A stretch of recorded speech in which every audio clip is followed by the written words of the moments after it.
இன்றைக்கி எனக்கு சிக்கன் சாப்பிடணும்னு தோணிட்டே தான் இருந்தது. ஒரு 1/4 கிலோ மட்டும் சிக்கன் வாங்கிட்டு வந்திருந்தேன். ஒயிட் ரைஸு, ரசம், அப்புறமேட்டு சிக்கன் வந்து பெப்பர் சிக்கன் மாதிரி ரெடி பண்ணிடலாம் அப்படின்ட்டு இப்போ அதான் ரெடி பண்ண போகிறேன். சாப்பாடை ஃபஸ்ட்டு நம்ம அடுப்பில் வச்சிட்டோம் அப்படின்னா அது பாட்டு வெந்துட்டுருக்கும். அதுக்கப்புறம் நம்ம மற்ற வேலையெல்லாம் பார்த்துக்கலாம் அப்படின்ட்டு வந்து பாத்திரத்தில் தண்ணி ஊற்றிட்டு அரிசியை ஃபுல்லாக நல்லா களைஞ்சிட்டு அதில் வந்து போட ஆரம்பிச்சிட்டேன்.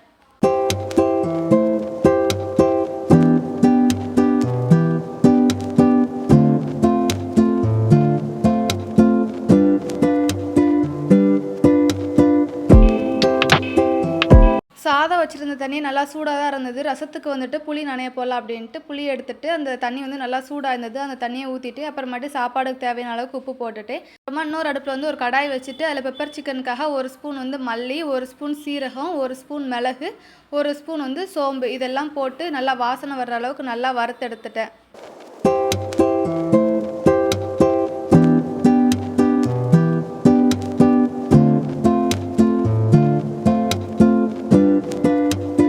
நல்லா வறுத்தெடுத்தக்கப்புறமாட்டி ஃபேனில் ஆற வச்சுட்டு நல்லா ஆறினக்கப்புறமாட்டி மிக்ஸி சாரில் சேர்த்துட்டு நல்லா பவுடர் மாதிரி நல்லா அரைச்சி எடுத்து வச்சுட்டேன்.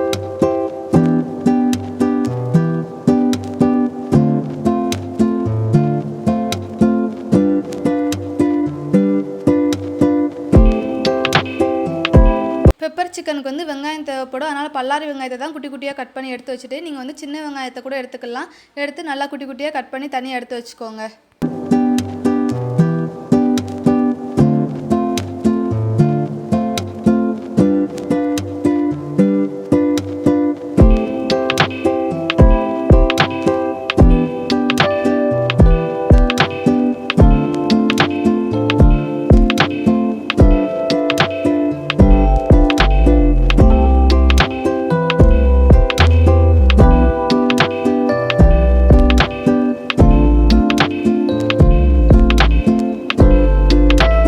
கடாய் வச்சுக்கோங்க. அதில் தேவையான அளவுக்கு எண்ணெய் ஊற்றிட்டு பட்டை, கிராம்பு, ஏலக்காய் இதெல்லாம் போட்டுக்கோங்க. அது பொரிஞ்சக்கப்புறமாட்டி நம்ம குட்டி குட்டியாக கட் பண்ணி வச்சுருக்கோம்ல வெங்காயம் அதையும் சேர்த்துட்டு நல்லா வதக்கிக்கோங்க.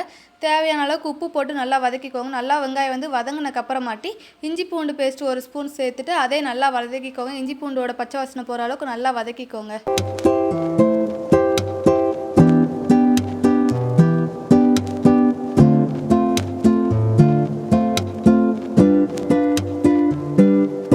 அடுத்து சிக்கனை சேர்த்துக்கோங்க. நான் சிக்கன் வந்து 2-3 வாட்டி நல்லா கழுவிட்டு சேர்த்துருக்கேன். நான் வந்து போன் உள்ள சிக்கன் ஒரு 1/4 கிலோ அளவுக்கு தான் சேர்த்துருக்கேன். ஒரு நேரத்துக்கு அப்படிங்கிறதுனால நான் கம்மியாக தான் சேர்த்துருக்கேன். அந்த சிக்கனை சேர்த்து நல்லா மிக்ஸ் பண்ணிவிட்டு மூடி போட்டு வேக விடுங்க. அந்த சிக்கன்லேருந்து தண்ணி தனியாக பிரிஞ்சு வரும். அது பிரிஞ்சு வந்து நல்லா வத்தட்டும். அதுக்கப்புறமாட்டி நம்ம அரைச்சி வச்சுருக்கோம்ல பவுடரு அதையும் சேர்த்துட்டு நல்லா மிக்ஸ் பண்ணிக்கோங்க. நல்லா மிக்ஸ் பண்ணக்கப்புறமாட்டி 1 டம்ளர் தண்ணி ஊற்றி மூடி வச்சுருங்க. நல்லா வேகட்டும்.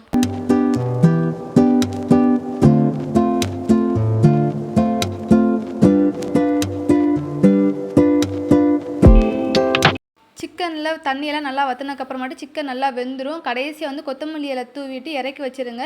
சாதம் ரசத்தோட சாப்பிட்டு பாருங்கள், அவ்வளோ சூப்பராக இருந்தது. நான் இன்றைக்கி தான் ஃபஸ்ட் டைம் வந்து பெப்பர் சிக்கன் ரெடி பண்ணேன். ஆனால் அந்தளவுக்கு டேஸ்ட்டாக வரும்னு நினைக்கவே இல்லை. அந்தளவுக்கு சூப்பராக இருந்தது. வீட்டில் எல்லாருமே சூப்பராக இருக்குது அப்படின்னு சொல்லியிருந்தாங்க.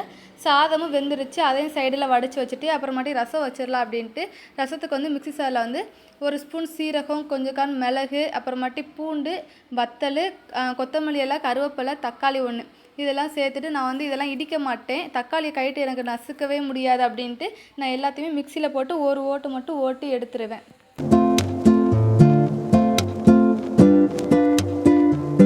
ரசத்துக்கு தாளிச்சிட்டு நம்ம அரைச்சி வச்சுருக்கோம்ல அதையும் சேர்த்துட்டு கொஞ்சம் வந்து புளி தண்ணி ஊற்றிக்கோங்க. தேவையான அளவுக்கு தண்ணி ஊற்றிட்டு கொஞ்சம் மஞ்சப்பொடி, கொஞ்சம் வந்து பெருங்காயத்தூள், கொஞ்சம் தேவையான அளவுக்கு உப்பு இதெல்லாம் போட்டுட்டு நல்லா மிக்ஸ் பண்ணிக்கோங்க. நான் ரசம் வச்சுட்ருக்கோம் பாதிலே வந்து கரண்டும் போயிருச்சு. அப்புறம் வீட்டில் யூபிஎஸ் இருக்குது, அதை வச்சு தான் மேனேஜ் பண்ணிகிட்டு இருந்தேன். கடைசி வந்து நல்லா கொதித்து முறை கட்டி வரும்போது வந்து கொத்தமல்லி இலை தூவிட்டு லைட்டாக மிக்ஸ் பண்ணிவிட்டு மூடி வச்சுருங்க. ஒரு 10 நிமிஷம் மூடி வச்சுட்டு அப்புறமாட்டி நீங்கள் எடுத்து சாப்பிட்டு பாருங்கள். சாதம், ரசம், பெப்பர் சிக்கனுக்கு சூப்பராக இருந்தது.